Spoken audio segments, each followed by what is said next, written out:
Selamat bertemu kembali ya. Sekarang diskusi kita adalah mengenai diagram alir. Ya. Ini diagram alir ya seperti yang sudah kita diskusikan sepintas yang pada saat yang lalu adalah uh, urutan pekerjaan ya, di dalam kita mempersiapkan program kita ya. Tapi dalam diagram alir ini sudah mulai melibatkan beberapa logika-logika ya, atau ekspresi yang sudah kita diskusikan pada saat yang lalu yang sesuai dengan uh, alir pemrograman yang akan kita lakukan ya. Nah, untuk itu ya diagram alir ini ada beberapa syarat ya. Ya, syarat itu bukan untuk mempersulit ya, tetapi syarat itu adalah supaya kita mudah melihat bahwa alur yang kita buat ini apakah sudah sesuai atau tidak. Ya, ya memang kalau kita lihat mereka yang sudah ahli dalam hal pemrograman, proses pembuatan diagram alir ini tidak dilalui. Ya. Tapi kalau menurut saya, apakah Anda sudah fase memprogram atau belum, lebih baik Anda membuat diagram alir. Ya. Mengapa seperti itu? Ya, kalau misalnya ada kesalahan, langsung bisa diketahui. Ya. Kalau misalnya kita langsung cek di programnya, jadi di daftar perintahnya ya atau filenya ya, mungkin kita jadi bingung. Ya. Tetapi dengan adanya diagram alir, ya, kita bisa langsung tahu. Ya, misalnya reaksinya, atau kenapa ya berhenti di sini misalnya. Program ini tidak seharusnya berhenti. Ya, kemudian langsung dicek aja di diagram alirnya. Ya, itu salah satu fungsinya ya atau gunanya kita membuat diagram alir. Ya. Kemudian dari diagram alir kita akan lihat berhenti ya di sini gitu ya. Apa yang salah? Nah, dari sana kita bisa menyesuaikan diagram alirnya, kemudian begitu diagram alir itu sudah dianggap optimal, baru kita melakukan perbaikan di programnya lagi. Bahasa komputer tingkat tinggi adalah untuk memecahkan persoalan-persoalan ini ya, kita lihat komersial, ya, bisnis ya jelas. Ya, apalagi ini adalah pendapat yang sudah cukup lama ya. Ini tujuannya pembuatan program ya dan memakai bahasa komputeran tingkat tinggi ya. Ini yang ingin dituju. Ya. Komersial pasti kita lihat banyak ya, yang dimanfaatkan pemrogram-pemrogram yang dimanfaatkan untuk menyelesaikan beberapa masalah komersial. Kemudian bisnis dalam hal artinya ini adalah dalam hal komunikasi ya. Kemudian keteknikan. Ya karena kita orang teknik ya, dalam khususnya teknik mesin, ini penting sekali ya. Jadi kita pakai program-program bahasa komputer tingkat tinggi ini ya. Nah dulu itu tentang bahasa pemrograman itu sampai sekarang masih berkembang terus ya. Jadi begitu banyak bahasa pemrograman sehingga kadang-kadang kita bingung kemana kita harus harus kita pakai. Ya. Sementara kita fase di Visual Basic, ternyata ada yang mengatakan, oh yang paling bagus itu bahasa C, atau C++ dan sebagainya. Udah mau belajar ke sana lagi, begitu baru belajar C++, langsung dikatakan, oh harusnya kamu pakai Python atau Python. Ya. Pythonnya belum tahu, atau muncul lagi, ini loh Anaconda, ini lebih dan sebagainya. Ya. Sehingga kadang-kadang seperti saya ini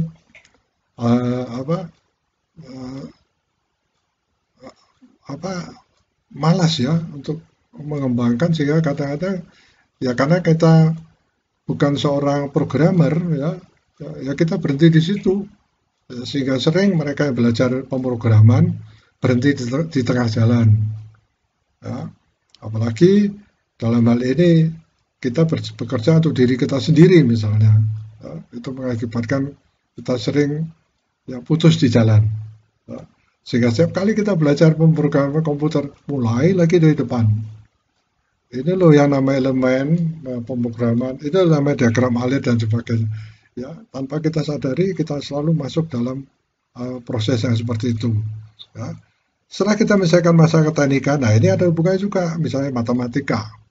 Ya, banyak yang keteknikan ini berhubungan dengan matematika juga. Ya. Seperti itu. Ya. Kita beruntung bahwa sekarang kita bisa memakai program nggak tahu ya istilahnya program instan ya. Kita tidak perlu membuat suatu pemrograman misalnya tentang simulasi ya sudah ada. Ya. Misalkan simulasi yang diproduksi oleh apa?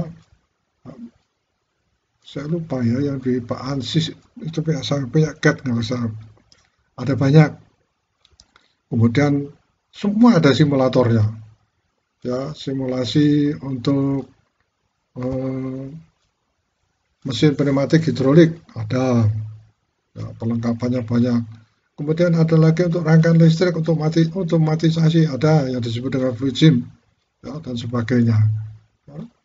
Ya, tetapi di dalam kita mendiskusikan mengenai bahasa pemrograman ini, ya, yang kita lihat sekarang adalah bagaimana alurnya ya secara umum. Ya. Susunan bahasa pemrograman, nah ini yang saya sebutkan ya, adalah program itu adalah apa? Mengambil data. Contohnya kita melakukan penelitian, mengambil data, kemudian data itu kita olah. Ya. Mengambil data atau mungkin mengisi data. Ya. Kalau sudah data saya punya, gimana caranya? Bagaimana caranya kita memasukkan data tersebut? Atau komputer pemprogramnya bisa ambil data sendiri, ya. Contohnya misalkan data akuisisi.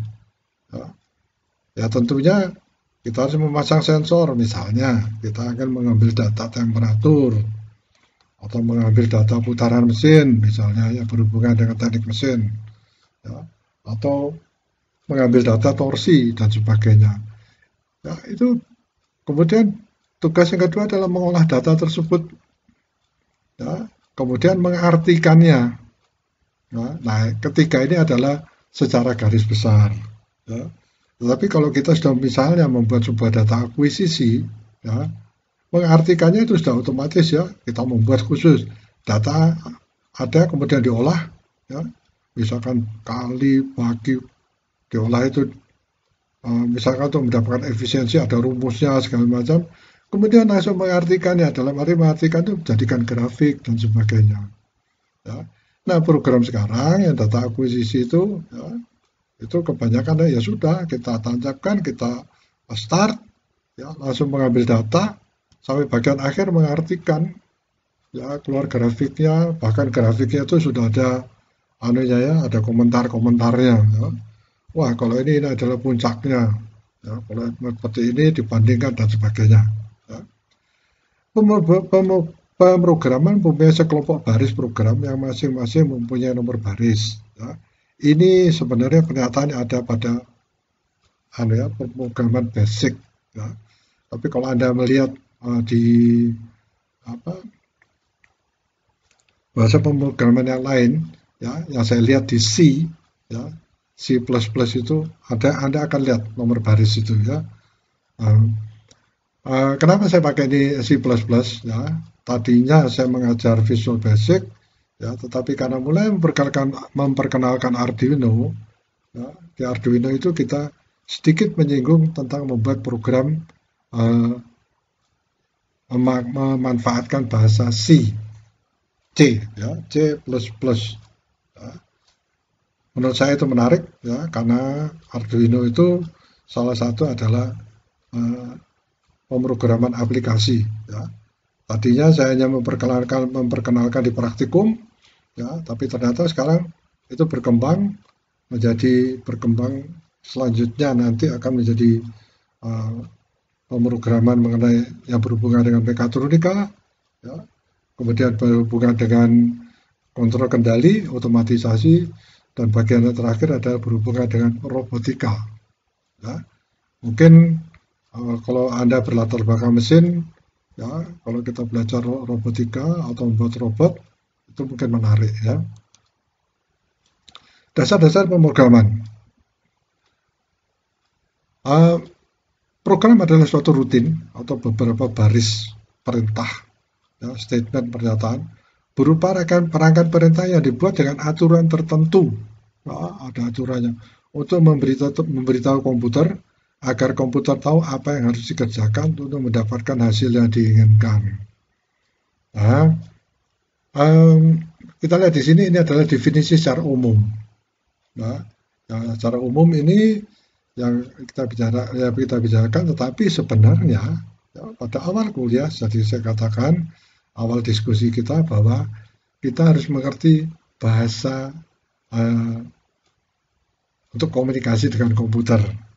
Nah, yang saya katakan tadi, bahasa untuk berkomunikasi dengan komputer itu ternyata banyak juga. Ya, yang saya sebutkan tadi ada basic, Visual Basic, Pascal, Turbo Pascal, ya, kemudian C, Turbo C, dan masih banyak. Ya. Kemudian ada lagi, kalau dulu dikatakan bahasa mesin, ya, itu dilanjutkan di Python atau mungkin juga di bahasa yang disebut dengan bahasa mesin, ya, yang dikembangkan, ya. Nah, bahasa seperti ini umumnya tampilannya kurang bagus, ya. Tetapi kalau Anda sudah melihat di yang bahasa Python atau Anaconda itu mulai tampilannya bagus. Ya. Lanjutnya, langkah-langkah. Nah, ini yang saya sebutkan tadi pada awal, ya.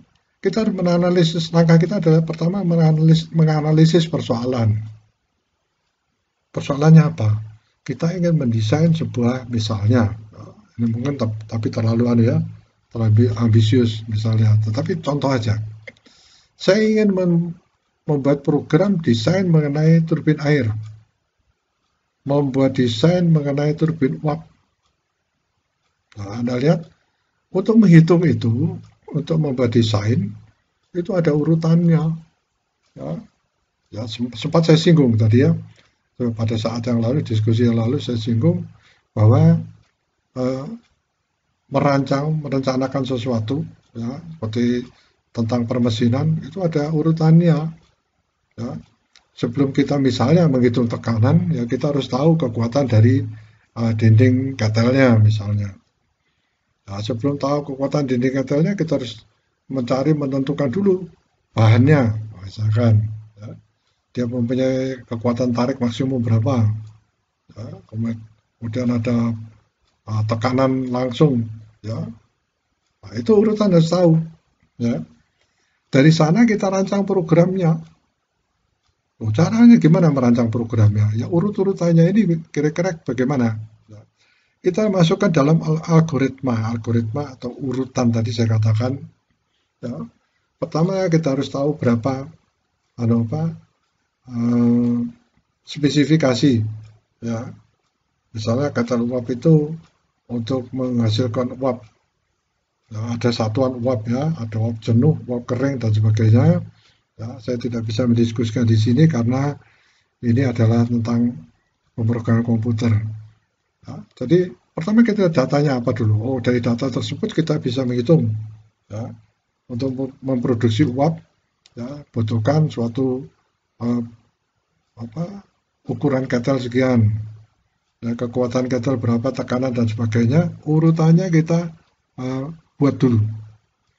Nah, urutan tersebut kita terjemahkan masuk ke diagram alir ya, tadi yang kita sudah diskusikan pada awalnya. Dan kalau sudah masuk dari diagram alir, berarti dia sudah mulai melibatkan yang kita diskusikan pada saat yang lalu yang disebut dengan elemen pemrograman. Nah, nanti kita mulai lihat dengan diagram alir yang sederhana supaya kita tahu ya, apakah langkah kita itu nanti benar dan apakah langkah kita itu bisa dimasukkan di dalam bahasa pemrograman. Ya. Kemudian yang nomor 5, ya, program coding. Nah, ini program itu mulai disusun. ya, penyusunan awal ya, tentunya dengan melihat diagram alir ya. Dengan melihat diagram alir kita tahu oh ini perintah awalnya seperti ini ya, kemudian perintah selanjutnya adalah seperti ini ya. Kita tidak bisa asal ya. Nah, diagram alir ini adalah sebagai pegangan. Program setelah kita buat, kemudian langkah keenam adalah verifikasi atau pemeriksaan. Ya, pemeriksaan bisa secara manual dan pemeriksaan bisa dilakukan melalui running. Ya, kita jalankan programnya. Ya. Kalau ternyata programnya tidak bisa berhenti, misalnya ada yang salah. Kalau kemudian programnya ternyata berhenti di tengah-tengah, ada yang salah. Ya. Nah, verifikasi ini ada caranya. Ya, kalau programnya panjang, kadang-kadang verifikasi kita putus programnya dulu. Sampai di titik ini hasilnya harus seperti ini, misalnya. Nah, verifikasi ini tentunya berhubungan dengan proses kelima, yaitu tentang program coding. Nah, kalau sudah selesai, ya kalau verifikasi sudah selesai sesuai dengan yang kita inginkan, mulai kita melakukan debugging atau error. Ya, kita jalankan program itu keseluruhan, apa yang terjadi? Ya, apakah ada kesalahan? Ya, error-error perintah khususnya ya. Ya, ada yang dikatakan mungkin komputer mengatakan ini bahasa ini kita tidak mengerti pernyataan ini. Ya. Atau mungkin apakah yang Anda maksud seperti ini? Ya. Nah, debugging ini adalah bagaimana kita mencari kesalahan sampai dia betul-betul tidak ada errornya, ya, tidak ada kesalahannya. Nah, setelah jelas bahwa program itu jalan dan kita lihat hasilnya, maka program tersebut kita simpan atau save, ya, didokumentasikan. Ya, itu ya, langkahnya. Nah, sekarang kita masuk ya ke diagram alir. Diagram alir, diagram yang menggambarkan urutan perintah untuk proses dengan komputer dan hubungan antara suatu proses dengan proses lainnya dengan menggunakan lambang-lambang tertentu. Nah, ini ya, saya tidak tahu apakah diagram alir ini sebenarnya awalnya adalah untuk komputer, saya tidak tahu ya. Karena pada umumnya diagram alir itu sama ya. Apakah itu untuk alir, mudah-mudahan saya salah ini ya, untuk suatu aliran misalkan manajemen gitu ya. Saya pernah melihat diagram alirnya itu sama ya, atau mirip saya tidak tahu. Tetapi yang kita lihat di sini ya, diagram alir yang akan kita buat adalah untuk pemrograman komputer. Nah, sementara lupakan bahwa diagram alir ini mungkin bisa dipakai di tempat yang lain, tapi kita anggap bahwa ini adalah untuk komputer. Nah, jadi ini adalah urutan perintah, ya, proses dengan komputer yang dan hubungan antara suatu proses dengan proses lainnya dengan menggunakan lambang-lambang tertentu. Nah, ini dia lambang-lambang yang dipakai. Ya. Mudah-mudahan ini lengkap ya, saya tidak tahu. Ya. Tetapi ini umumnya yang saya pakai.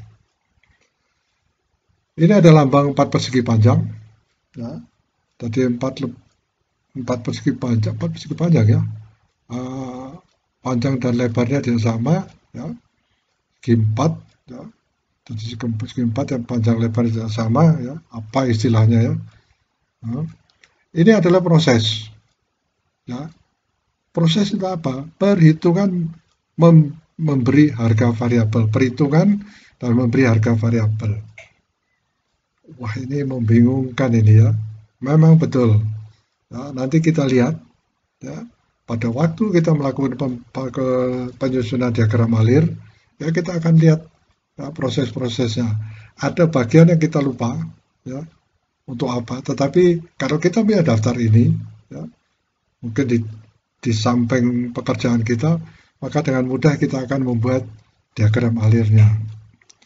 Yang kedua, ini apa ya? Jajaran genjang ini ya. Saya nggak tahu ya, tapi ya seperti ini ya, bentuknya seperti potongan tempe ini ya. Ya, saya lupa istilah jajaran genjang ya. Ini adalah untuk input atau output. Ya.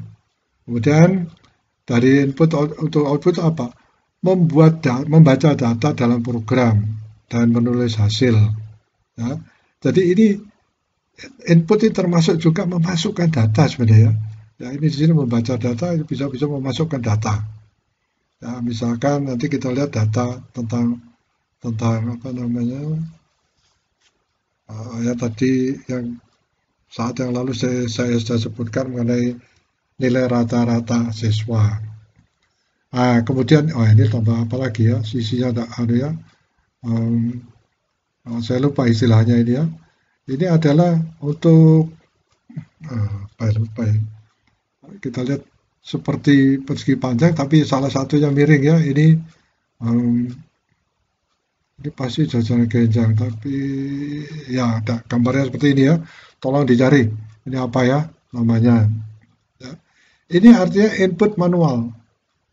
Ya, input manual itu artinya masukkan ke dalam program komputer, memasukkan data itu melalui papan ketik.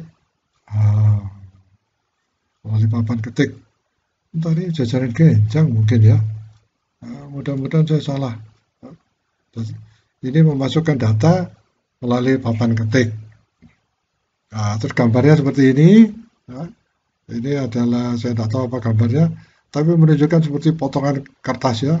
Ini adalah output. Ya, output dalam arti hard copy. Ya, ini menghasilkan, jadi akan menghasilkan keluarannya adalah hasil hard copy. Misalnya mungkin cetakan komputer. Nah, sekarang Anda melakukan memasukkan KRS, itu yang Anda dapatkan tuh hasilnya adalah sebuah soft copy, ya.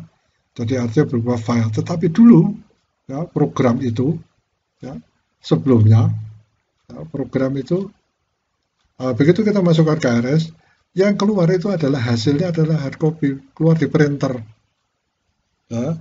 Nah, kalau soft copy kan bisa kita print di mana-mana. Tetapi dulu langsung yang keluarnya adalah hard copy. Ya.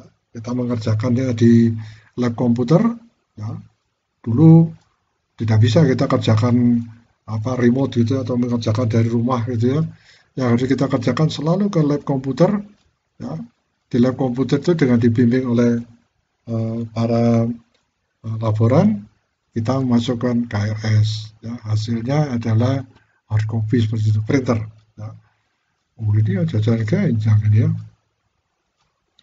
Ini lambang untuk decision, ya, decision atau pengambilan keputusan. Ya, penentuan keputusan biasanya ada pertanyaannya. Ya, apakah sudah selesai? Belum. Jadi lanjut, panahnya kemari. Apakah sudah selesai? Sudah. Gitu ya.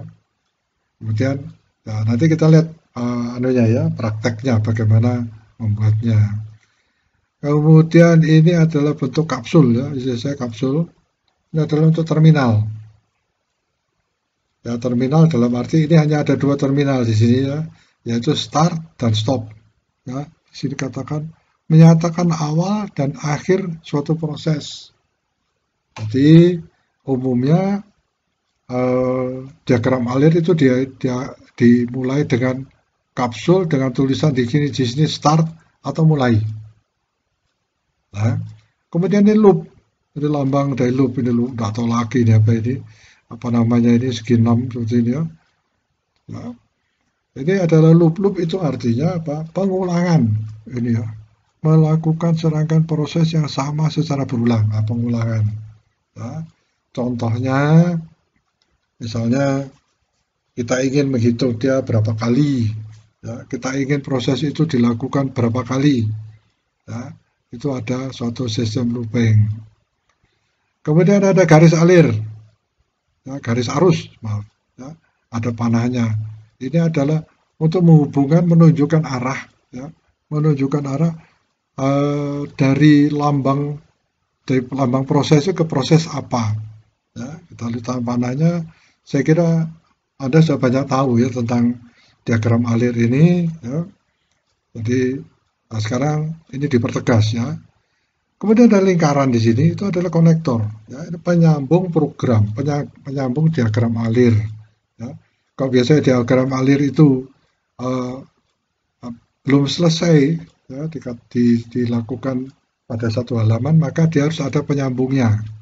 Ya. Dan kalau bulat ini, lingkaran ini, biasanya lanjutan dari diagram alir itu di halaman yang sama.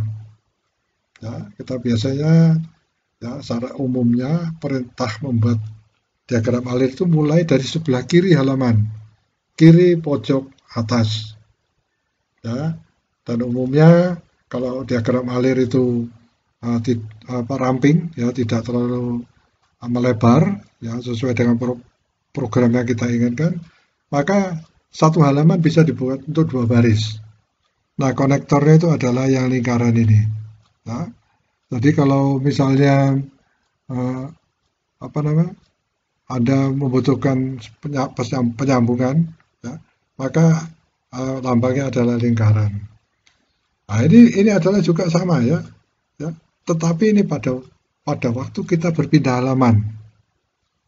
Ya, ternyata diagram alir kita halaman pertama belum selesai, kita sambung di halaman kedua, penyambungnya lambangnya adalah seperti ini. Nah, saya tidak tahu apa namanya ini ya. Lambangnya adalah seperti ini.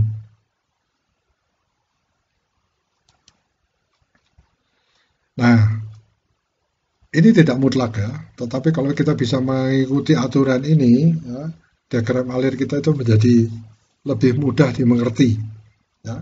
Kalau lebih mudah dimengerti itu dianggap bahwa diagram alir kita itu jelas dan benar. Ya. Padahal belum tentu ya. Diagram alir yang baik itu harus efisien dan komunikatif. Jadi kita membaca, oh ini start ya. Kemudian kita memasukkan misalnya data awal atau memasukkan suatu kondisi. Ya. Itu semua jelas. Ya. Jalannya proses sesingkat mungkin. Ya. Jadi kadang-kadang itu menjadi panjang karena logika kita tidak tepat ya.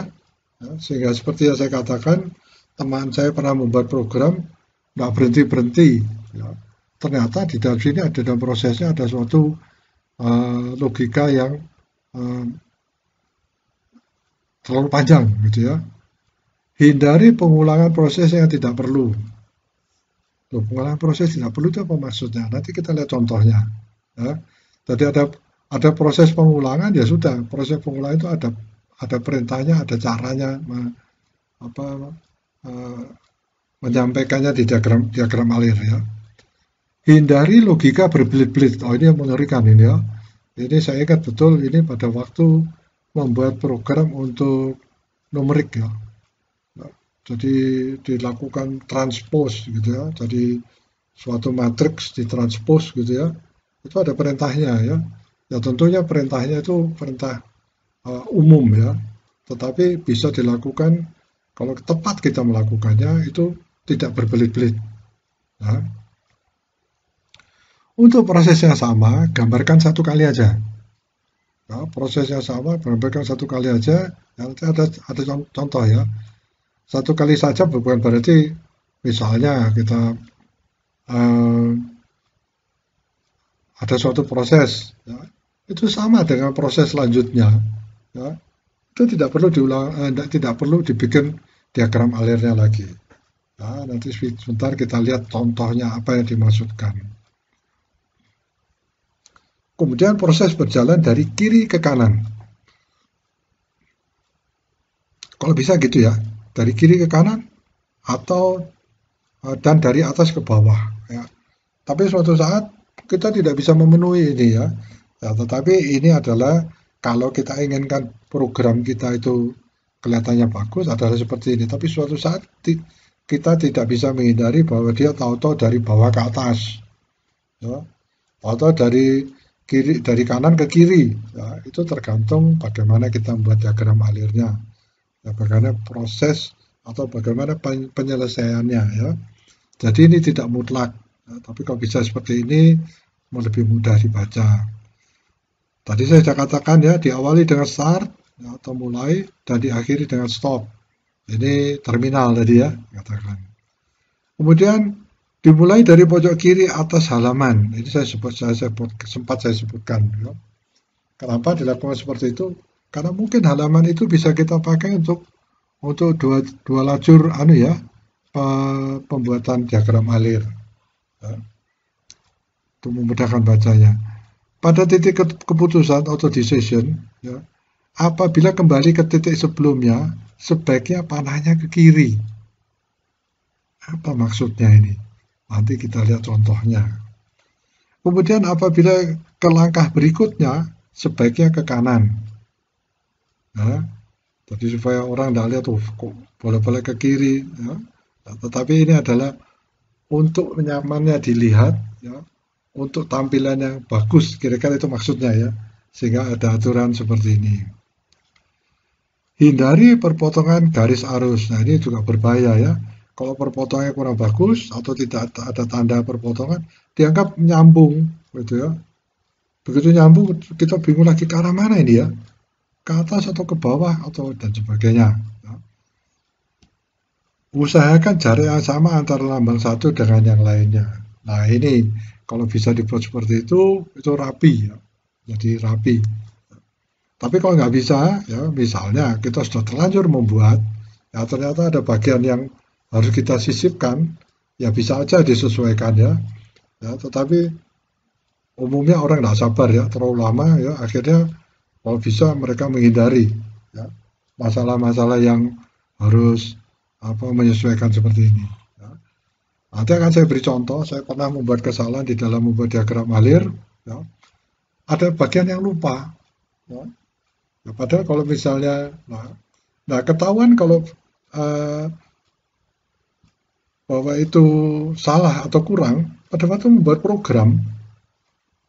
Jadi saya dari diagram alir tersebut, kemudian saya terjemahkan ke programnya, program codingnya. Ya. Ternyata dari sana begitu saya jalankan, kemudian bukan error, tapi berhenti. Ya, kemudian hasilnya kok tidak sesuai ya. Kemudian yang saya lakukan adalah membuat hitungan secara manual. Nah, kalau prosesnya seperti ini, seharusnya didapatkan ada seperti ini. Kok tidak sama hasilnya? Ya. Kemudian baru saya menyadari. Ya. Nah, itu seperti contoh-contoh seperti itu yang tidak bisa dihindari. Ya. Jadi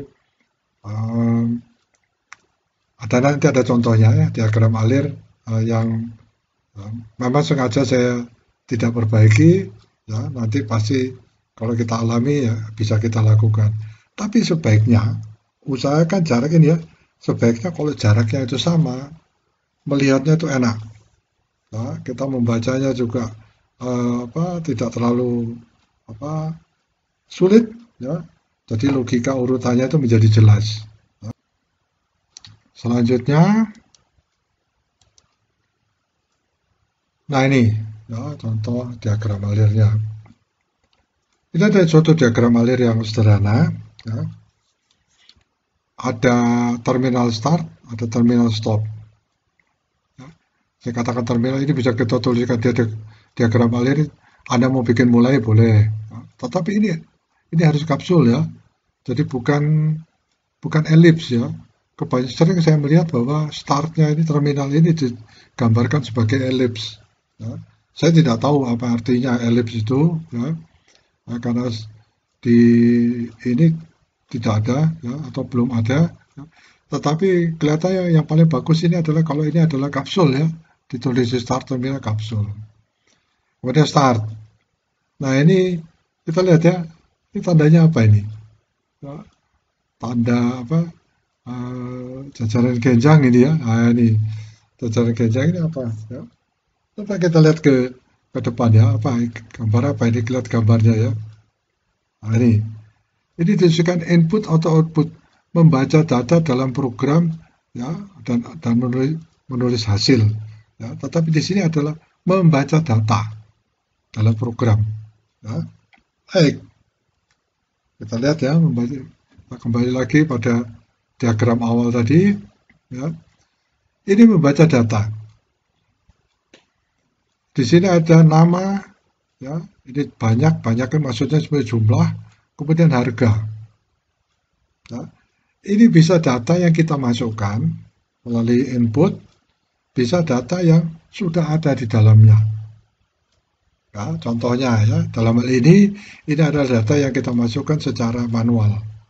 Ya, itu dibaca data tersebut. Oh, nama, masukannya ada banyak, ya, kemudian ada harga. Nah, terus kemudian di sini ada proses. Ya, prosesnya ini adalah kalau Anda perhatikan, ini adalah ekspresi, ya, persamaan ya. Kita kembali ke elemen dan elemen program. Kemudian kita juga untuk kita lihat di lambang dari diagram alir. Nah, ekspresinya atau persamaannya di sini harga total sama dengan banyak sini kali harga. Ya, data ini di sini sudah dibaca ya. Banyaknya ini berapa? Di sini sudah ada. Kemudian harganya berapa? Ya. Kemudian program selanjutnya adalah nama. Ya, ini jelas nama barang. Ya, ini kita lihat ini ya. Ini gambarnya adalah hard copy. Dicetak di sana. Nama barangnya apa? Jumlahnya berapa banyaknya? Jadi waktu kita masuk ke sini jumlahnya 1 misalnya, keluarlah di sini 1. Harganya berapa? Itu sudah dimasukkan di sini. Harganya adalah misalnya 10.000 rupiah. Ya. Kemudian harga total. Nah, harga total ini adalah ini ya. Harga total didapatkan dari ekspresi dari persamaan ini. Ya. Ini yang dicetak. Ya. Jadi yang kita lihat prosesnya adalah pencetakan di situ ya.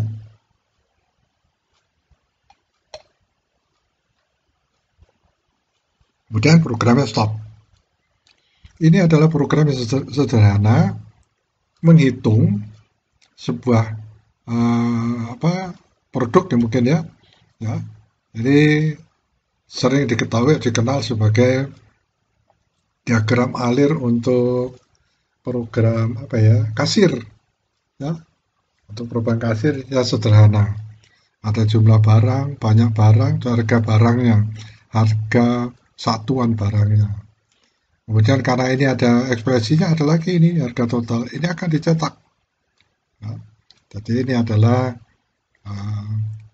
program kasir yang sederhana. Kita lanjutkan. Nah, kalau Anda membeli barang ya, dari kasir, ya, seperti tadi ini ada diagram alir kita yang pertama. Ya, sampai di sini stop. Ya, ini kurung awal ini sampai di sini dia stop. Ya, tapi dia tidak stop. Ya, sebelum dia stop, ini harusnya ada lagi proses pembelian. Barang yang kita beli tidak satu. Nah, tapi misalnya kita bisa beli pasta gigi di atas. Ya, kemudian yang kedua adalah sikat gigi. Nah, kita lihat ini diteruskan lagi. Kemudian membeli apa itu? Kalau kita membeli misalnya, ya, kita dibeli di toko-toko seperti ya untuk barang-barang kebutuhan rumah tangga. Ya, kita lihat bahwa barang yang kita beli tidak sama. Ya, kemudian tidak satu maksud saya. Jadi ada banyak prosesnya banyak. Ya. Tapi kita lihat diagram alirnya. Jangan membuat diagram alir banyak seperti ini. Itu yang tadi dikatakan ya. Kalau ada satu proses yang sama, ya jangan dibuat banyak gitu ya. Tapi buat satu aja. Karena kita lihat diagram alir yang pertama ini dengan yang kedua itu sama. Ya, mungkin inputnya, masukannya di sini yang berbeda. Nama barang apa? Pasta gigi. Nanti selanjutnya, setelah selesai kita kembali ke atas.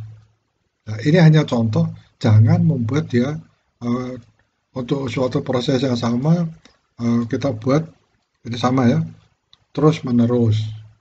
Nah, terus bagaimana? Ya, membuatnya bagaimana? Kita lihat. Nah, seperti ini. Ya, ini sebenarnya diagramnya sama ya, atas dan bawah ini ya. Ya, tadinya saya buat kurang besar ya, saya buat ini, tapi ini sama.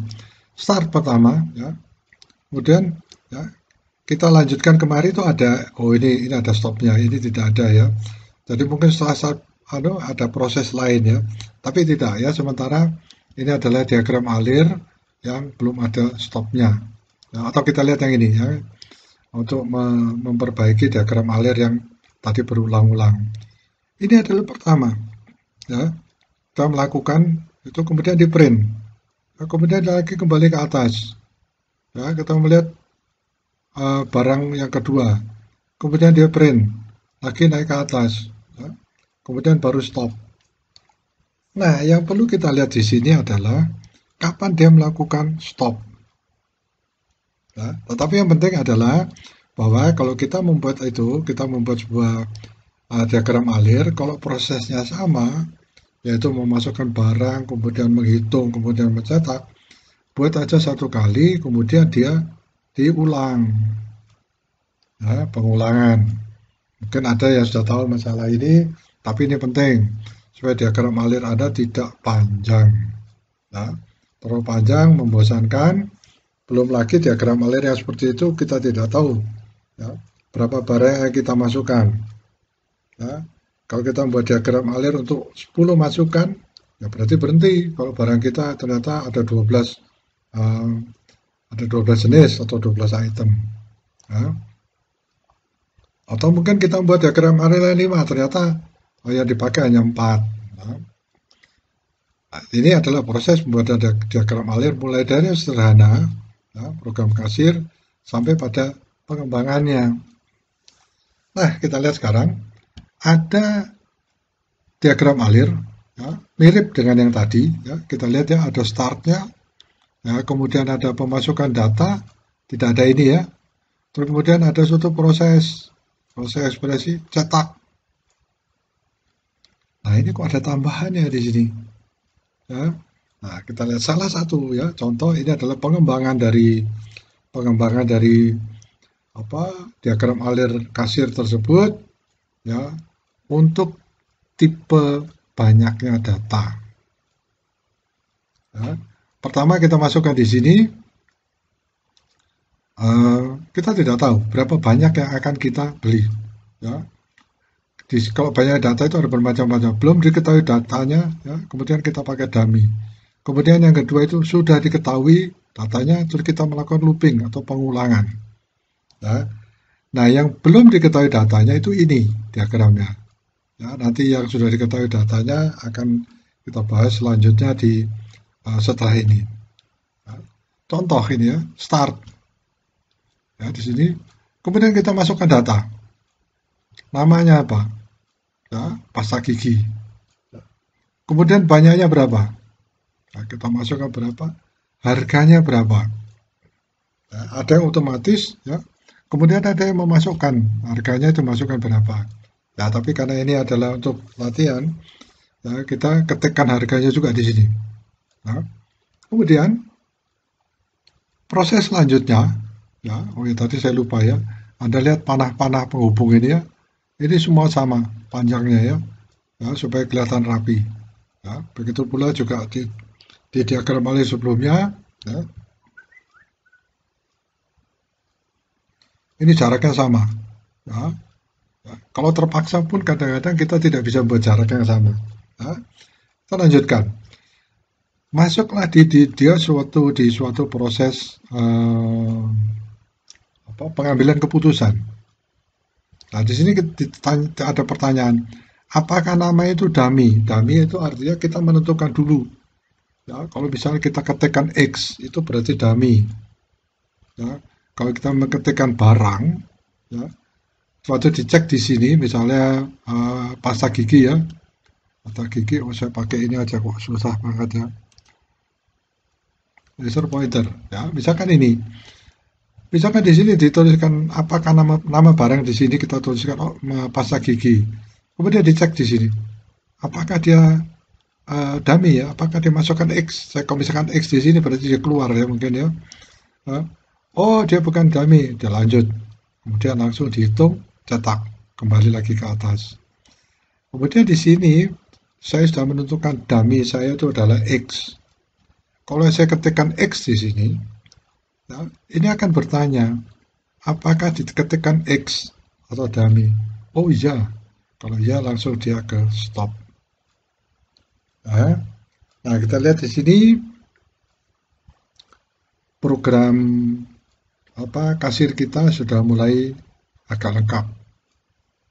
Nah, karena ada pilihan. Kalau tidak, misalnya kita sudah membuat diagram alirnya apa tidak pernah berhenti, kapan berhentinya? Ya, sudah masukkan 5 barang, masih terus tanya aja masukkan barang. Padahal yang kita inginkan cukup 5 item terus berhenti. Nah, selanjutnya, ini total. Ya, tipe total itu adalah ya, konsep dari itu tadi ya. Jadi yang sebelumnya ya sudah diketahui, kita loop dengan variabel penghitung M. Ya, sementara lupakan dulu, kita masuk di sini. Di sini konsepnya ada total, ya, dipakai untuk mencari jumlah suatu komponen data numerik. Misalnya total gaji, total pendapatan, dan sebagainya. Bentuknya dari ekspresinya adalah T ditambah T sama dengan DN. Ya. Oh, ini apa ini? T ini. Ya, kalau kita melihat melihat program melihat matematik aljabar, ini kan tidak mungkin ini ya. Misalkan T kita pindah kemari, berarti 0. Jadi DN itu sama dengan 0. Dan selalu DN sama dengan 0. Nah, jadi DN ini sebetulnya singkatan dari data numerik. Ya. Tidak ya. Tapi di sini T ini adalah T harga baru, dan ini adalah T atau nilai lama, T nilai baru. Ya. T itu bentuk adalah jumlah data numerik. Jadi jumlah data numerik. Contoh, itulah nilai ujian rata-rata 50 siswa. Nah, kita lihat di sini 50 itu sudah diketahui. Ya. Sudah diketahui. Ya, berarti loopnya berjalan 50 kali. Nah, jadi itu karena data sudah diketahui, loop atau pengulangan itu diberlakukan 50 kali. Nah, ini ada diagram alir awal. Ya, diagram alir awal saya. Start, kemudian saya melakukan di sini suatu yang disebut dengan proses looping, pengulangan. Berapa kali pengulangan? 1 sampai 50. Nah, begitu jalan program berjalan, di sini kita harus memasukkan ya, untuk siswa pertama kita masukkan nilainya. Nilai begitu berjalan ada pertanyaan nilai siswa yang pertama kita masukkan di sini. Ya, itu adalah yang kita masukkan adalah nilainya adalah TN. Ya, TN itu adalah nilai pertama yang kita masukkan nilai pertama itu kita masukkan di sini. Ya, sehingga TN yang baru ya, itu adalah nilai ini ya, 50 ditambah TN ini. Ini nilai lama. Nah, inilah pertama saya mendapatkan problem. Ya. Pada waktu saya masukkan nilai pertama, TN pertama lagi tadi berapa ya? Kalau tidak ada dia berhenti. Ya, itu sebabnya di antara start dengan lambang loop ini saya harus memasukkan nilai TN pertama itu 0. Jadi pada waktu start pertama masuk, sebelum dia masuk ke lambang loop ini, dia harus diketahui bahwa TN itu sama dengan 0. Ya. Oh iya, kalau TN sama dengan 0 kita masukkan di sini aja, nggak bisa.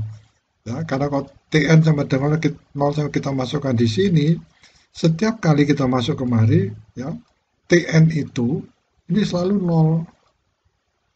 Nah, untuk itu kita masukkan dia sebelum loop ini. Loh, kenapa kok begitu? Itu adalah program saya. Ya, sehingga kalau saya pada nilai pertama, TN-nya ini TL awal itu 0, maka pada waktu saya masukkan nilai di sini, TN yang baru adalah 0 ditambah nilai yang saya masukkan. Ya, nanti kita lihat mengapa seperti itu. Itu tujuannya. Ya, nilai pertama 80. Berarti TN yang pertama, karena baru siswa pertama adalah 0 per 80. Nah, kembali kita ke atas. Waktu dia kembali ke atas, TN-nya ini masih 80 dari sini. Ya, karena dia di bawah TN0 sehingga dia tetap nilainya adalah 80. Ya. Ini fungsinya adalah untuk nilai pertama aja. Ya. Karena kalau TN ini tidak diketahui, dia stop programnya. Nah, pada waktu untuk murid yang kedua, siswa yang kedua dimasukkan, TN-nya sudah 80. Nilai untuk siswa kedua berapa? 70. Nah, TN yang pertama ini adalah pada waktu dia jam bahagia pertama itu 80. Nilai yang kita masukkan di sini adalah 70. TN yang baru berapa? Total nilai baru berapa? 70 ditambah 80. Sama dengan 150. Untuk siswa yang ketiga, TN-nya sudah 150. Baik, itu ada prosesnya. Mengapa? Karena saya ingin membuat program, yang saya inginkan adalah jumlah seluruh nilai satu kelas, ya, rata-ratanya itu berapa? Ya, setelah dia 50 kali berputar, 10 kali berulang, dengan saya masukkan nilai masing-masing, ya, setelah 50 kali dia langsung melanjutkan. Dia tidak akan kembali karena sudah dihitung I-nya itu 1 sampai 50. Ya, langsung kemari dia ada suatu ekspresi, ada suatu proses rata-rata sama dengan TN, ya, TN dari 50 siswa tersebut dibagi 50 sehingga kita mendapatkan nilai rata-rata kelas. Langsung dicetak. Nah, itu adalah sebuah program yang sederhana,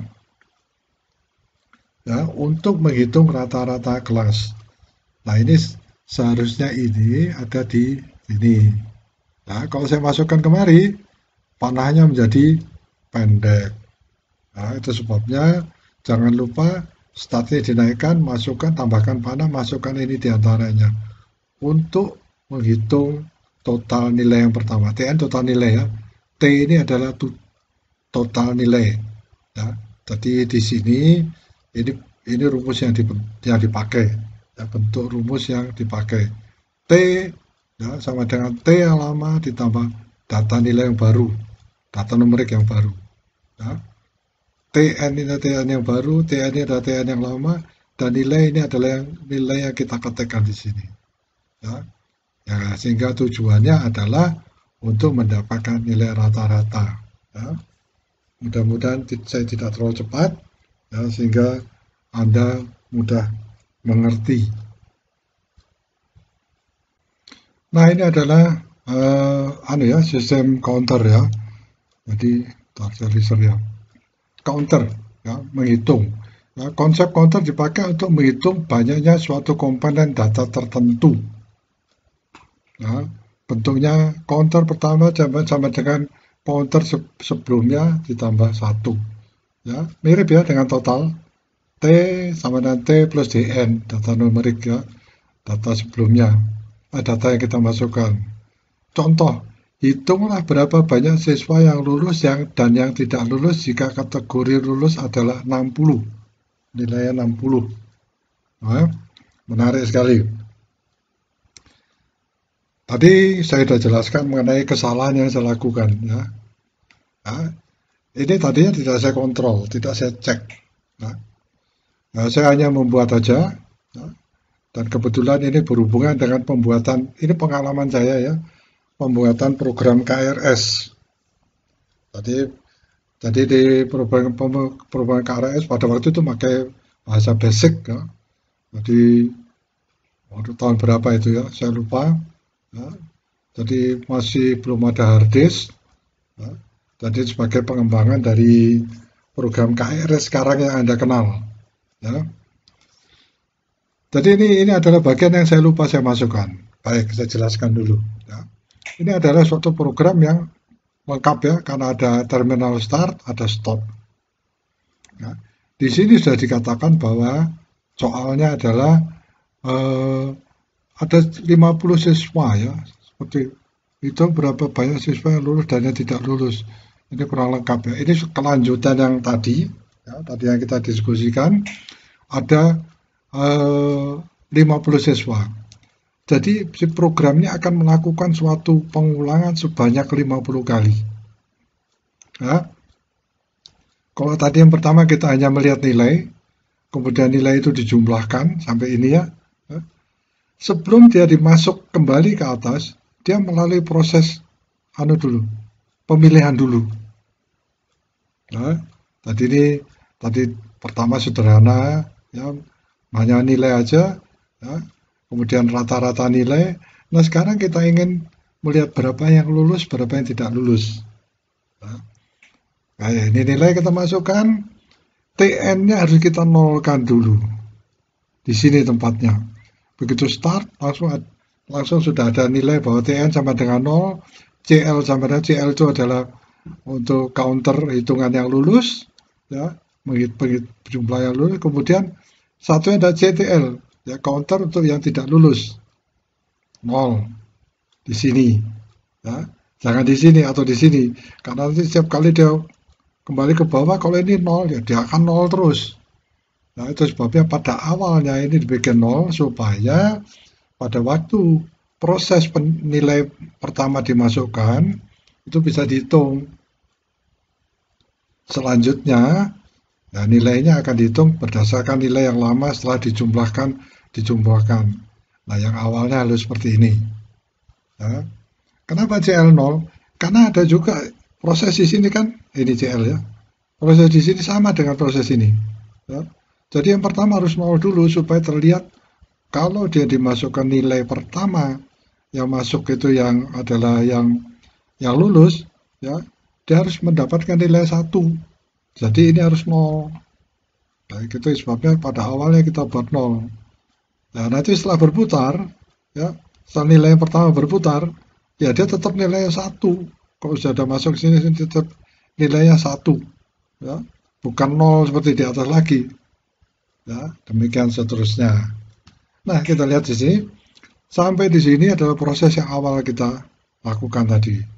Ya, tetapi kita ingin menambahkan berapa yang lulus dan berapa yang tidak. Ini adalah lambang untuk decision ya. Ini apa sih saya lupa, ini wajib apa ya, mungkin wajib gitu, tapi tepatnya apa ya, ada lihat ya. Kalau nilai di atas 50, apakah ini pertanyaannya? Nilai di atas 50? Ya. Langsung dilihat kemari. Nah, kalau nilai di atas 50 yang pertama tadi ya, yang pertama kita masukkan nilai di sini. Misalkan nilai dia ini adalah 80. Ya.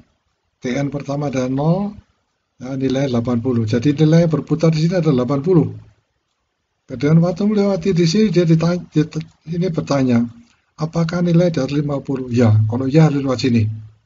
Ya, lewat sini, kemudian di sini diberikan counter lulus, yang lulus pertama masuk adalah 1. Ya, tetapi CL-nya pada waktu lewat sini masih 0. CL yang lama ini ya. Ya, sehingga CL yang pertama sama dengan CL putaran pertama ada 1. Nah, CTL-nya berapa? Belum ada. Ya, karena pada waktu yang pertama masuk nilai 80 lewat sini, belum ada yang lewat di sini.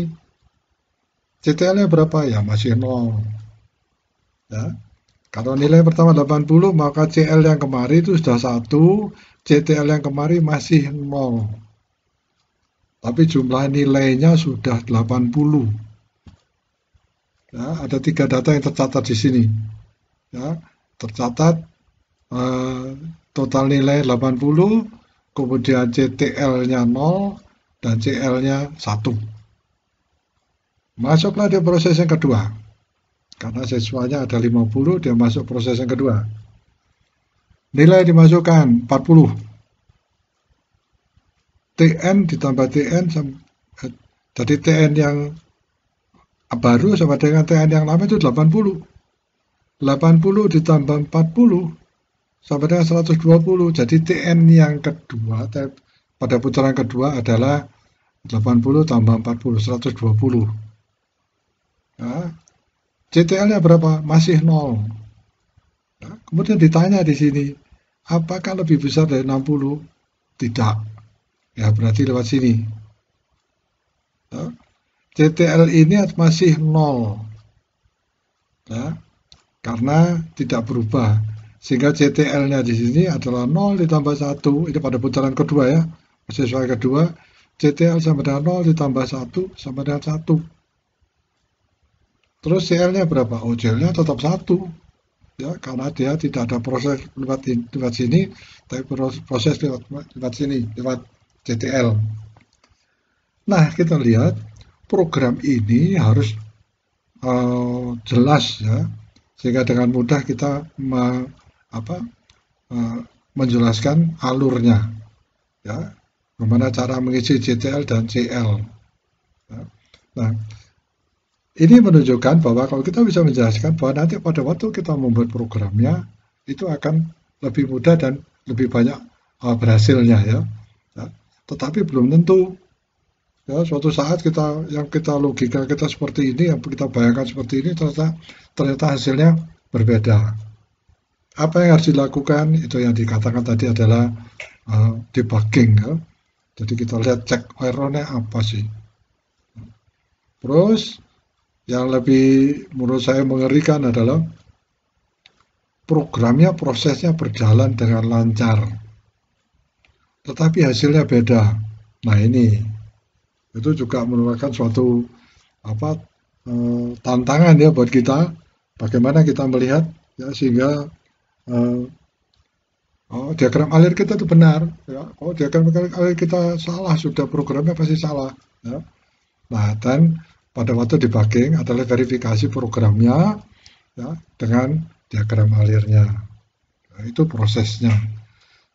Setelah 50 kali berputar, ya, akan didapatkan CTL misalnya 40.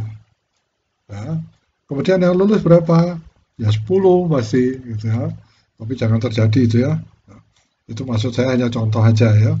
Jadi tidak lulus ya misalkan 10, ya, yang lulus 40 karena jumlah mahasiswanya adalah 50 dan proses berputarnya 50 kali. Selesai 50 ya dia tidak akan kembali, dia akan langsung turun ke bawah. Tadi kita lihat CTL sudah ketahuan 10, CL 50. Waktu masuk kemarin nilainya tetap CTL-nya tetap 10 dan CL-nya 40. Nah, sekarang ditambah dengan nilai, ada proses, rata-rata TN, yang tadi setelah dia berputar 50 kali dijumlahkan, dibagi 50. Nah, sehingga nanti print out-nya, nanti hard copy-nya, yang keluar adalah nilai rata-rata, terus jumlah yang tidak lulus C ya, counter yang tidak lulus berapa, jumlah yang lulus berapa. Selesai, stop. Nah, ini adalah diagram alir kita yang counter. Ya. Ini sekali lagi saya ngomong sengaja saya buat di sini ya. Ini ada kesalahan saya, dan saya menunjukkan jangan sampai salah yang sama yang saya lakukan Anda lakukan. Nah, ini adalah sama ya, diagram alir sama, cuma sudah saya masukkan. Ya, bentuknya seperti ini. Ya. Jadi ini program yang tadi ya, TN ya. Kenapa saya masukkan kembali kemari? Karena kalau ini saya sisipkan, panahnya ini menjadi setengahnya ya. Atau mungkin karena kotak besar jadi hilang malah. Nah, itu sebabnya saya modifikasi menjadi diagram alir seperti ini dan panahnya ini panjangnya sama. Oh, ini agak pendek ya. Maksud saya sama, tapi rupanya penempatan ini yang kurang tepat ya. Tapi harusnya sama. Ya. Kenapa? Kalau sama enak dilihatnya. Ya. Hasilnya sama. Oke. Tadi itu ya. Nah, sekarang kita masuk pada suatu program ya, karena kita tadinya kita sudah masuk ke program memilih yang lulus dan yang tidak lulus ya. Sekarang kita kembangkan kembali ke program kasir. Ya. Tetapi program kasir yang ada potongannya. Ya. Ini ada start, ada stop. Berarti ini diagram alirnya lengkap. Ini ntar saya ganti dulu ini ya. laser pointer. Ini adalah sebuah diagram alir yang lengkap. Ya. Ada start, ada stopnya. Anda perhatikan di sini ya, jangan sampai ada bentuknya di sini lingkaran, ya, atau bentuk apa itu ya? Saya nggak tahu seperti sebagai penyambung ya, ya untuk ya, kalau ini sudah start dan stop, ini berarti ini sudah satu diagram alir. Ya. Saya belum berikan contoh ya, bagaimana membuat diagram alir yang terpotong, kemudian ada titik penyambungnya. Ya. Biasanya titik penyambungnya itu ada disebutkan titik penyambung A, kemudian di sebelah kanannya ada penyambung A. Itu artinya dilanjutkan di diagram alir sambungannya. Ya. Baik, jadi ini diagram alir yang lengkap karena ada terminal start dan terminal stop. Nah, kita kembali ke program kasir.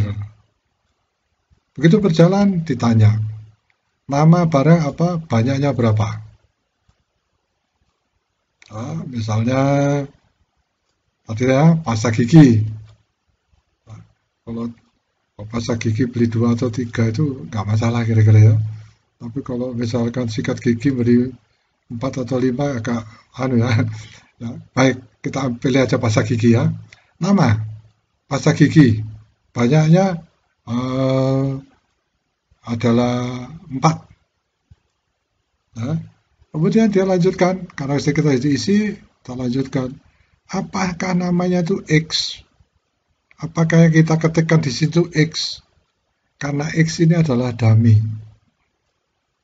Ya, kalau kita masukkan dummy, X artinya tujuan kita itu adalah stop, sehingga dia langsung turun kemari. Nah, tadi belum sampai kita mengetikkan barang, kemudian kita ketik X, langsung berhenti. Ya, misalkan X, dia lihat di sini, dia cek, apakah ini X ya? Ya, ya stop. Ya. Nah, kalau saya mengetikkan di sini adalah pasta gigi, gitu ya, atau bukan pasta gigi ya, kita misalkan beli pensil. Ada beli pensil berapa? Ya, 3. Langsung dicek di sini, oh bukan dummy ya, langsung lanjut kemari. No, N itu bukan dummy. Langsung kemari. Dia cek, berapa ini banyaknya? Ternyata saya membelinya 4. Oh, jadi dia lebih kecil daripada 5. Apakah lebih kecil dari 5? Ya. Dia langsung kemari. Oh, pensil kok 3.000 ya? Nggak tahu.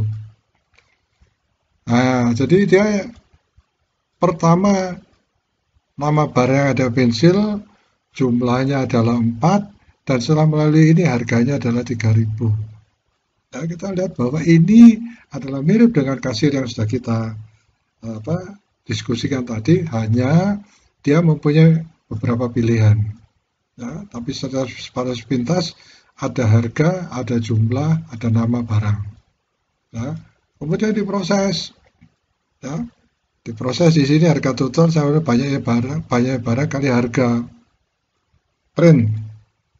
Ya, saya coba Anda perhatikan sekarang ya di kasir itu ya. Setelah kasir memasukkan barang, ya, dan apakah dia langsung di print? Ya, Anda perhatikan. Ya, karena ini mungkin bisa berbeda. Ya, bisa disimpan kemudian di print terakhir, atau di print melakukan printing yang berulang-ulang di lembar yang sama. Ya, jadi tolong dipikirkan nanti. Ya, perhatikan kasir di toko-toko itu ya. Saya tidak mau sebutkan nanti dikatanya nanti promosi gitu ya. Ada lihat apakah setelah kasir yang mengetik Anda dengar printingnya keretek gitu ya. Ataukah pada saat terakhir begitu dia tekan enter baru terdengar gitu ya. Nah, itu diagram alirnya berbeda. Ya. Baik. Dalam hal ini, setiap kali satu barang kita masukkan, ya, dia langsung melakukan printing. Ya, ini hanya sebagian ya. Jadi ini adalah diagram alir sebagian. Anda kalau ingin melengkap kasir, ya, ini harus ditambahkan. Ya. Baik, kita lihat apa sebenarnya yang terjadi. Diagram alir apa sebenarnya. di print, dia naik ke atas. Ya, ini nama barangnya itu harus sama. Karena apa? Kalau kita membeli pensilnya itu lebih dari 5, itu ini di sini tempatnya ya. Bentar, apakah dia lebih dari 5? Ya. Apakah dia kurang dari 5? Tidak. Berarti lebih dari 5 kan? Masuk kemari. Apakah dia kurang dari 9? Ya. Kalau kurang dari 9 langsung dia kemari. Artinya apa? Kalau kurang dari 5, harga yang harus kita bayar adalah 33.000 per batang per pensilnya. Tapi kalau kita lebih dari 5, kita mendapatkan harga potongan 2.000 menjadi 2.750. Apabila lebih dari 9, ya, di sini katakannya kurang dari 9, ya, kemari. Tidak, berarti lebih ya. Nah, itunya harganya adalah 2.500. Nah, tadi ini adalah contoh bagaimana kita membuat diagram alir untuk barang yang ada potongannya, ada diskonnya ya. Jadi program ini sudah disiapkan. Ya. Nanti mungkin Anda bertanya, loh ini harus pensil semua ya. Karena pensil itu semua punya potongan gitu ya. Kalau barang yang lain, itu adalah tugas Anda. Ya. Kalau di sini ada dummy, ya, mungkin Anda akan lihat di sini dummy-nya mungkin lain. Ya, nama, apakah ini diketikkan pensil? Oh ya, langsung masuk ke program diskon. Ya, karena pensil ada diskonnya. Jadi Anda lihat bahwa ini khusus untuk pensil ya, misalnya ya. Ya, kalau dia di atas 9 per bijinya 2.500. Ya, kemudian dia cetak. Ya. Waktu dia kembali ke atas, ya mungkin dia beli pensil lagi ya. Ya, itu yang kurang ya. Nah, logikanya nggak masuk ya. Kok pensil ya sudah, 9 ya sudah, nggak beli lagi ya. Nah, untuk supaya dia logis, maka Anda harus membuat, ini contoh ya, untuk pensil atau untuk benda barang yang mempunyai diskon seperti ini. Nah, bagaimana kalau ada barang yang lain? Anda harus bisa memasukkannya. Mulailah Anda membayangkan apa yang Anda harus lakukan. Nah, pakai contoh ya, sepintas saya memberikan penjelasannya. Setelah pensil, ya, kemudian dia mau dihitung lagi, ya, untuk artinya mau proses lagi untuk benda yang lain. Ini harus ada harus ada harus ada pilihan lagi. Ya. Contohnya misalkan kita masukkan membeli apa? Pasta gigi. Langsung dia seperti diagram alir kita yang pertama ya, tidak ada potongan. Kemudian yang langsung begitu dia masuk, kita ketikkan pensil. Ya. Kemudian dicek apakah dia mengetikkan pensil. Ya, kalau ya langsung ke proses ini. Ya, seperti itu. Jadi diagram alirnya agak berbeda. Ya, itu tolong Anda pikirkan. Nah, sekarang ingin saya berikan bayangan kepada Anda. Ya. Pernahkah Anda melihat reklame di depan toko, ya, toko-toko yang menjual-jual barang seperti ini, yang memberikan beberapa diskon. Ya, misalkan beras, ya, diskon berapa, jumlah berapa. Ya, kalau cuma diskon langsung, jadi satu harga, nggak masalah. Ya.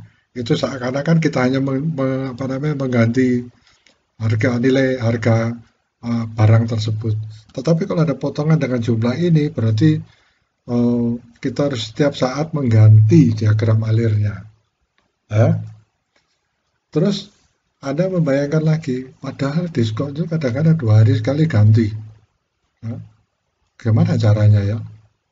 Apakah diagram alir itu setiap hari orang gitu ya?